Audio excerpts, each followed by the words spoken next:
What's going on, traders? Welcome back to my channel. It's been a while since I uploaded a video, but I've just been sorting some things out on my side, making sure that I can provide you with the best content that's available to you.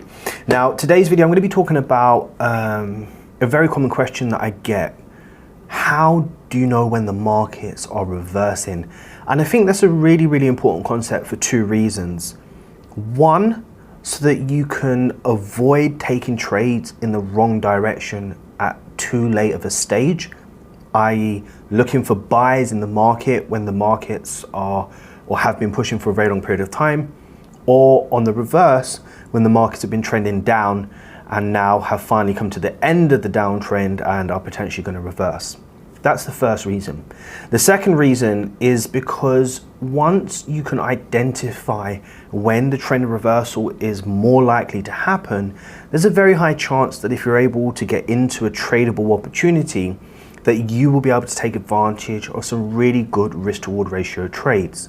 Because opposite to the first point we made, you'll be getting in much earlier, which means you could take advantage of the whole trend. So I'm going to share with you two examples today. It's exactly the same concept and also the exact same thought process, but illustrating it twice in a buy bias market and a sell bias market should be able to give you some sort of insight that you'll be able to start applying to your trading immediately. So let's head over to the charts and let's take a look at both examples. So the first example we're going to look at here is on pound USD. Now we can see the market has clearly been trending up for quite some time. What we can identify here is that price is breaking above structural highs, which is indicating strong bullish sentiment. We also have areas here in the market where price is creating patterns that we're very aware of, where price creates a level and then respects that level. And then as you can see here, we now break the previous highs to make a new higher high. Just simple processes here in order to identify the current trend.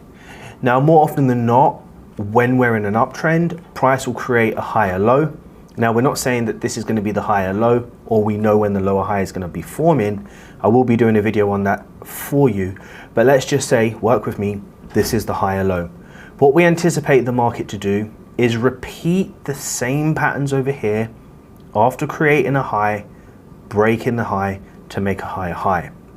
So here we can see what is the higher low in this instance, and now what we expect the market to do is break the highs. Now, as you can see here, this level is very important for us to continue to identify the uptrend, because if price doesn't break this structural high and make a new higher high, then there's a very high chance that the bullish sentiment is depleting. Now, we don't necessarily have enough information here to confirm the bearish sentiment or the reversal, but what we can start to gather is that that is a possibility. Now, all we have to identify here is where the trend started. I know it started over here, but let's say it started here. This is where the trend started, and this is where it seems to be depleting. We can see that this move is a very strong move in the market, and more often than not, with very strong moves in the market will correct, or buyers will take profits, and then you'll start to see the markets reversing. So in this instance, we're now starting to gather that price is failing to break above these structural highs, and now we need to be a bit cautious about buying, because in theory, if it's in an uptrend and we buy the higher low or the retest, we expect a higher high that hasn't been made. So now what we want to do is we want to identify the last higher low in an uptrend and say to ourselves at this stage, I'm waiting for one or two things to happen.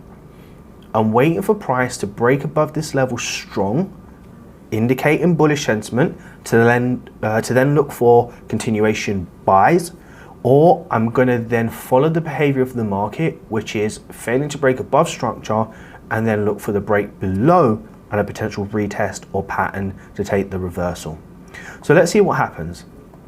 The market just continues to move sideways. I'm not going to continue to narrate this, but what we're waiting for the market to do is break the highs or break the lows to indicate where it wants to go. Once you have price tap in once here, twice here, once here and twice here, immediately direct your attention to the trend depleting, a range of market, or a potential reversal. So now we see the break below. This adds confluence to the idea that because we never made the new high and we're breaking below structure, the reversal is potentially in play.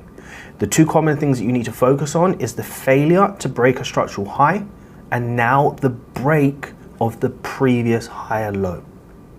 So let's see what happens. Now, looking at this information, when we bring the confluences together, we surely now can identify that we're in a reversal phase. What we now need to do is we now need to wait patiently for the market to do one or two things. Come back to a key level as part of a retest, or we are going to be waiting patiently for the market to create a pattern. Now, let's say in this instance you want to take this trade as part of a retest. Is this incorrect to take? Well, no, because we've gathered the information that price failed to break above these highs. We've now gathered the information that price has now broken below the major higher low, which ends the uptrend. And now we have a level in the market where price is respecting structure as part of a pattern, which is a break and retest. Is it valid to go in for this trade? Well, all the confluences line up and there's no reason why we can't enter this. We want to be placing our stop loss above structure and then we'll go for our targets. Now, another thing you need to be thinking about when identifying these potential reversals is this level important to us if we take a trade?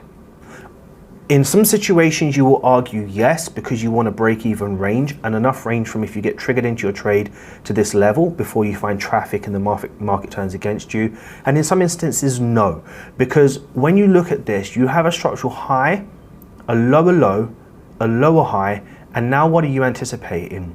A lower low.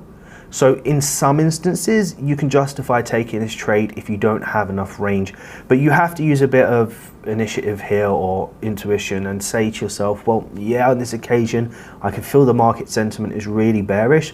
I can identify that the dollar is strong. We have price failing to break above structures. We have the break below structures, and now we have a retest with multiple wick rejections. It's probably best that I jump into this trade. So you take the trade, and now you just let the trade play out. Now, in my humble opinion, I just want to mention this to you. This is just for illustrative purposes. So I don't want you to think that every single reversal trade you take, like the one here today, is going to play out exactly how I've illustrated it. But if you can take note of some of the key principles and concepts that I've highlighted, then it's really going to help you out. Let's take a look at our second and final example. Our second and final example is on USD CAD. Now you can clearly see that the market has been trending down. It goes without saying. Now there may not be clear definitive lower lows and lower highs here, and the market may have not given you an opportunity to get involved. But what we can identify here in this structure is that it has been pushing down for a very long period of time. And during that push phase, what you will notice is that there hasn't been much of a consolidation. For a long period of time, there's been lots of bearish candles with lots of volume. Structures have been violated and broken very convincingly. But now all of a sudden, the market seemed like it was creating a lower high at this point, even a double top at this point. But you'll start to see now, from the way the candles are forming, they're starting to get a lot more smaller. And back to our previous principles here, you can identify that the major low that should eventually be broken in a downtrend to make a lower low has not been violated.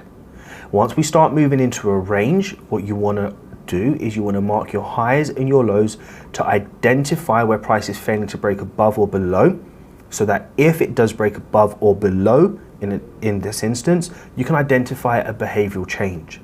Now, we can identify at this stage that the reversal may be starting to build up. Sellers may be taking profits. The volume of the candles are not convincing that it's going to continue down. Plus, we've entered a range here. We need to wait patiently. What would invalidate this downtrend, as well as the confluence of price not making a new low and the volume in these bearish candles getting a lot more smaller than the previous ones? Well, we want to wait patiently for price to do this. Break close above structure. Now we have a trend that was pushing down for a long period of time. We also have, for the first time in a long time, price breaking above this brick wall here.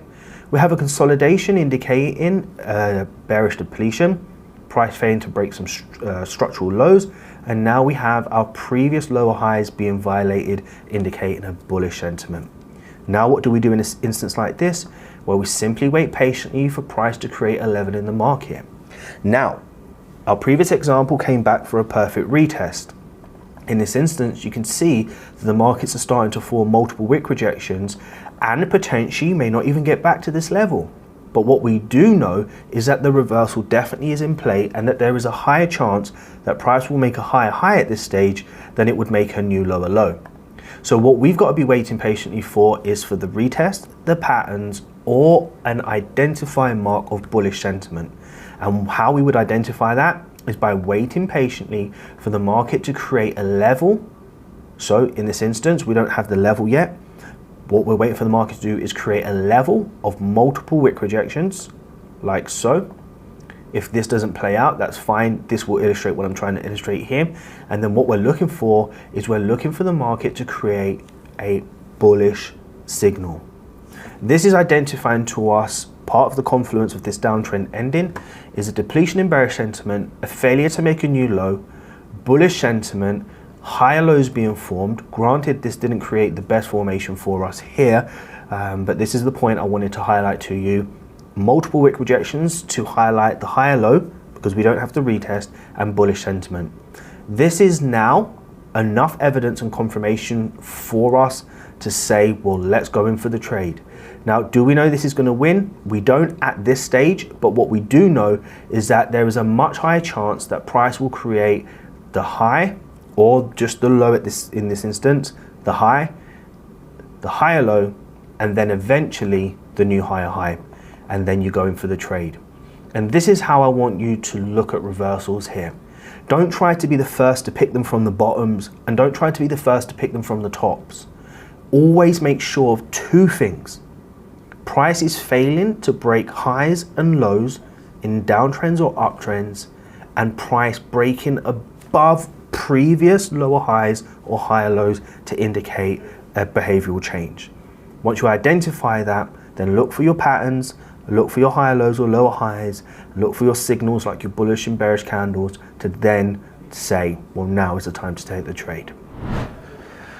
So I hope you all found that useful. As I always say, make sure you go and back test this. This is a very powerful concept for identifying reversals, and I want you to go and look at the markets and see for yourself. Those simple concepts that I'm talking about here with the failures to make new lows and the failures to make new highs and the break above lower highs or higher lows is a very, very powerful concept based on behavior and structure. Go look at it for yourself and tell me what you think. But as I always say, if you enjoyed this video, make sure you smash that like button, subscribe if you've not already subscribed, turn on notifications, and until next time, continue.